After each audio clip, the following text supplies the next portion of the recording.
Salam sejahtera my boys and my student. Hari ini cikgu sambung lagi di unit 8 penglibatan diri peneraju komuniti. Di bahagian ini ataupun video ini cikgu akan menerangkan hanya 2 page saja.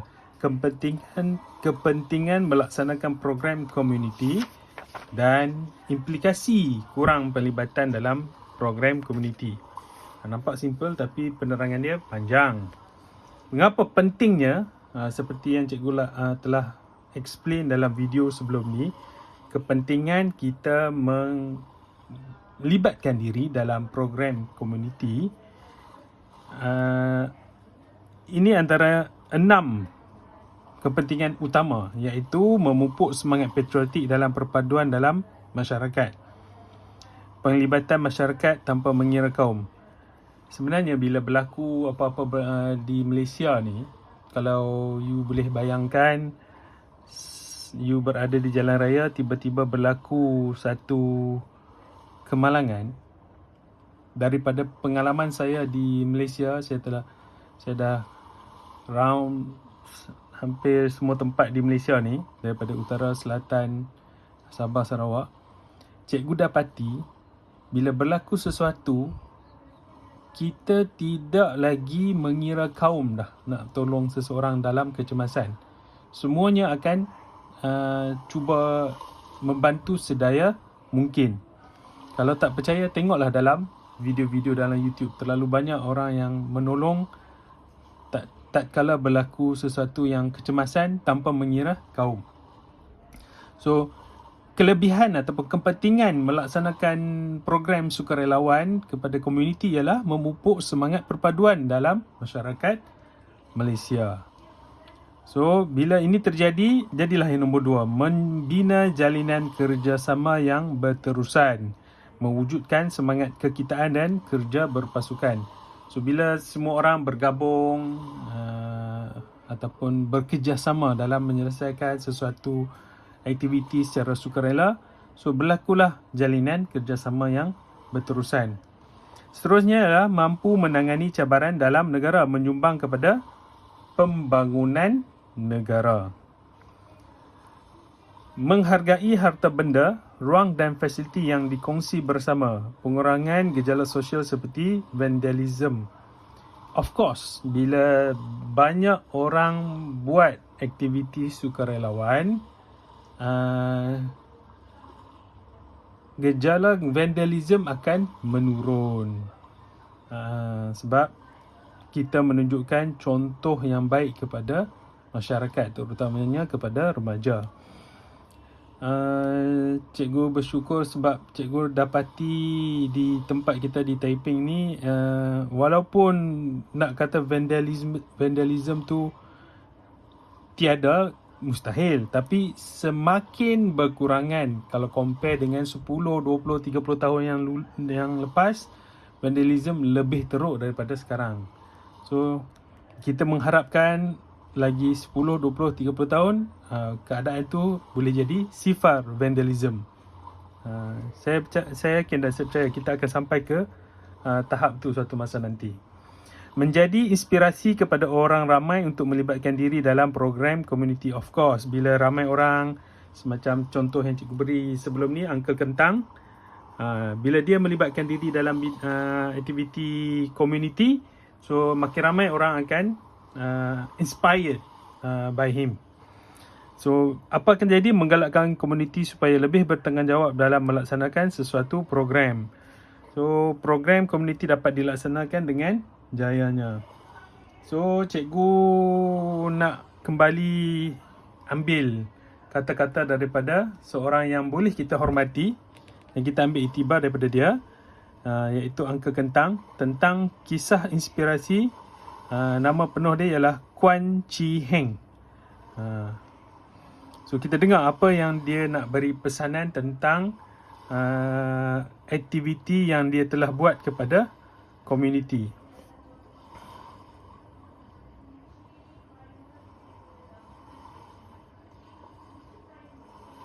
Don't worry about orang resis tu. Dia cakap apa pun you jangan layan dia.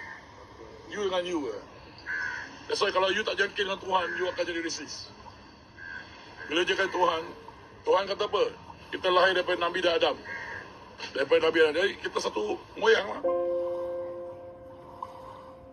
Nama saya adalah Pan Chi Heng. Saya tinggal di Puchong dan saya membuat pelbagai aktiviti memberikan suntikan positif kepada masyarakat, yang lebihnya kepada yang mereka yang susah, lapar dan sakit. Kerja-kerja yang saya buat adalah termasuk dalam kerja ambulans 10 sen, taksi 10 sen, library 10 sen, rumah RM1, van jenazah RM1 dan juga pasar 10 sen dan memberikan makanan kepada orang susah. Saya nak singkat balik kawan saya sendiri lah kan. Bila beliau meninggal, beliau nak bawa balik ke Selamat, dia punya jenazah ayah dia. Jadi mengalami kesukaran. Jadi bagi itu saya rasa mengapa saya tak boleh buat? Saya boleh buat mah. Saya boleh drive to van dan saya boleh hantar balik. Tapi orang uruskan jenazah tu orang lain lah kan. Jadi bayangkan kalau orang dah daripada kampung Terengganu, daripada Kelantan datang, dia berubat, bapak dia berubat, tiba-tiba lah bapak dia meninggal. Jadi anak dia yang masih muda lah, masih baru cari makan. Mereka mana ada duit banyak macam tu nak bayar duit van kan, kos van. Because memang orang kena pemandu, kena minyak, petrol semua. Orang yang telefon saya, dia kata dia akan meninggal dunia, tapi dia putus asa kerana dia tak ada duit untuk naik ambulans. Dan ada yang telah pun tiup makanan dia pun dah berkulak, dia tak boleh ganti. Walaupun harga dia RM16 saja. Okey, kita duduk dalam dunia ni, kita bersyukurlah. Kita every time kita bangun pagi, kita tanya diri siapa yang gerakkan kita dan siapa yang mampukan, dan mengapa ada orang yang terlantar, mengapa ada orang tiba-tiba stroke, jatuh dalam tandas tiba-tiba stroke, dan kita yang sehat ni mengapa kita tak mau bantu. Jadi selalu soalan tu saya ajukan pada diri saya sendiri. Kalau kita ada lihat orang yang terlantar, why not kita tolong? Because kita tahu bila saya nak jatuh dalam toilet, kita tahu. So that is one of the thing that kalau kita bersyukur dengan apa yang kita ada, Tuhan bagi kita kebolehan, kemampuan, kesihatan, saya rasa itulah paling penting untuk kita lakukan kepada orang yang kurang bernasib baik. Saya nasihatkan satu sajalah, kerja amal ini jangan kita kira untung dia, dan jangan kita susah hati mana kita akan dapat bekalan duit dia, kerana automatiknya bila kita buat dengan ikhlas, automatiknya ada penggantinya. Kalau kita lihat dalam agama pun, dia kata kamu beri satu, dia datang, dia pulang balik 10 ataupun hingga ke 700. So saya rasa kalau nak kaya lah, nak senang hati, buatlah lebih sikit sedekah, dan equation dia betul, dia akan balik macam-macam. Kalau orang yang cemur tu, dia bukan nak buat pun, dia nak kacau you je, biarlah gitu.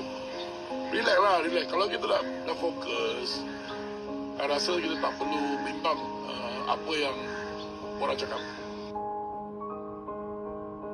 Saya semasa ibu mertua saya nak meninggal dunia, masa tu saya sangat sedih tau, saya sangat sedih. Saya tahu apa saya nak buat. Because masa tu ibu mertua saya dia baik, sangat baik lah. Dan kita macam hilang harapan. Tiba-tiba ada satu orang gadis Melayu datang, doktor lah.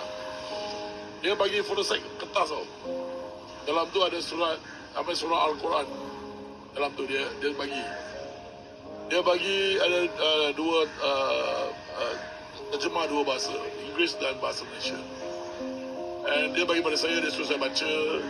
Dan dia hilang diri. Aku tak tahu dia siapa. So saya dapat dia berkertas, aku baca. So selepas saya baca tu, saya rasa relax sikit lah. Tapi daripada dulu pun, saya berkampung, semua orang Melayu. Cina pun tak ramai, semua orang Melayu.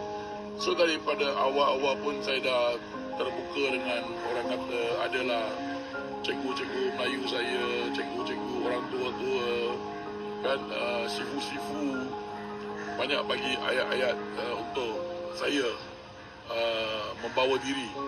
Jadi sebenarnya agama Islam tu bukan untuk saja mana-mana orang tertentu. Dia sebenarnya untuk semua orang. Jadi kalau orang yang dia rasa dia boleh petik sedikit daripada sana, saya rasa that is one of the good thing about Islam. That we shall see that there is a lot of encouragement from there. Bukan saja orang kata, oh, kamu di China, kamu tidak boleh belajari Al-Quran ataupun ajaran Islam. No, I think agama ni adalah open. Kalau kamu nak belajar tu, mana-mana saja kamu boleh menimba ilmu. Tuhan tidak akan membebankanmu daripada apa yang kamu boleh terima lah. That is one of the words that always encourage me. So kita buat benda yang baik-baik lah.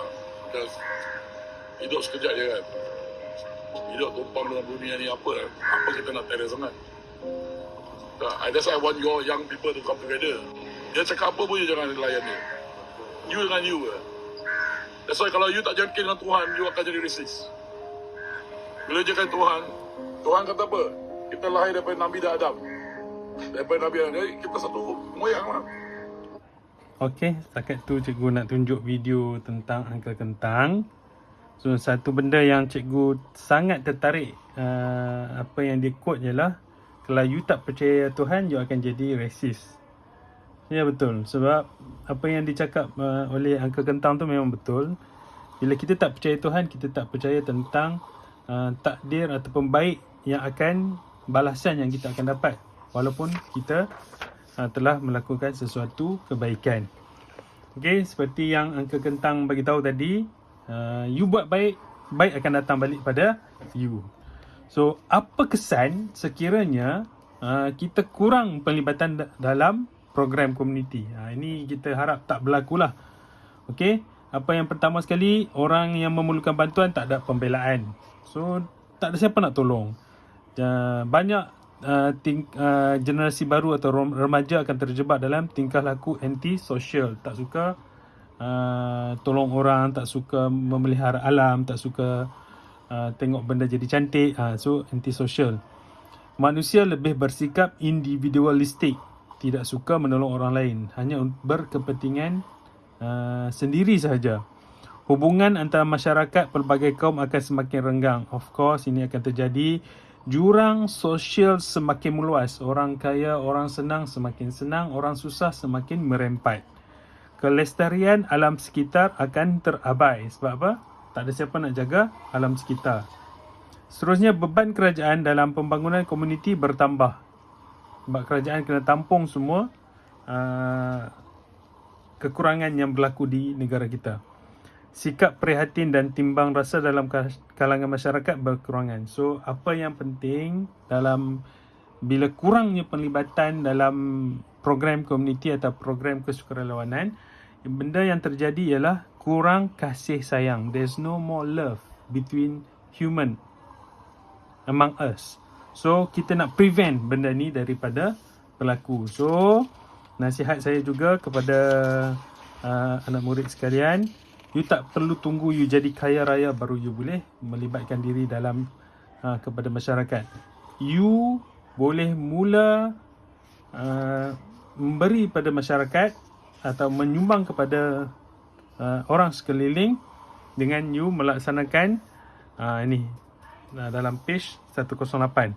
Daftar, terlibat dalam aktiviti sukarelawanan, beri masa, aturkan jadual hidup yang baik, dan banyak kelebihan dia akan banyak benda-benda baik akan menghampiri diri anda. Okey, sekian saja untuk part 2. Cikgu ucapkan terima kasih.